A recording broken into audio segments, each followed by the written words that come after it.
ఒక సింహ, ఒక లెజెండ్, ఒక అఖండ టైటిల్ పెట్టడం అనేది కాదండి. దానికి అద్భుతంగా పర్ఫెక్ట్గా న్యాయం చేసేవాళ్ళు కావాలి.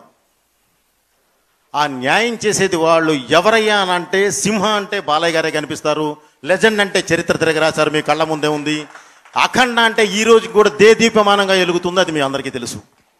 సో అది బాలయ్య గారికే సాధ్యమైందండి. ఆయన ఉండబట్టే, ఆయన నమ్మకమే ఈ 3 సినిమాలు.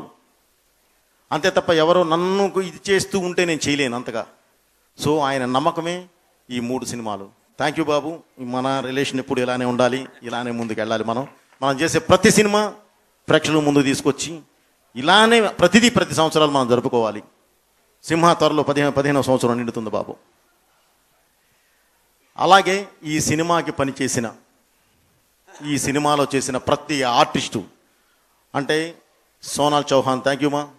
ఎక్కడో స్విట్జర్లాండ్లో ఉండి, తను వేరే షూట్లో ఉండి, లేదమ్మా ఇది 10 years ఆడిందంటే, సార్ నా ఫస్ట్ తెలుగు సినిమా నేను కంపల్సరీ నేను వస్తున్నానని చెప్పి పరిగెత్తుకుంటూ వచ్చింది ఆ అమ్మాయి. ఈరోజు నిజంగా అందరూ అప్లాజ్ చేయాలి.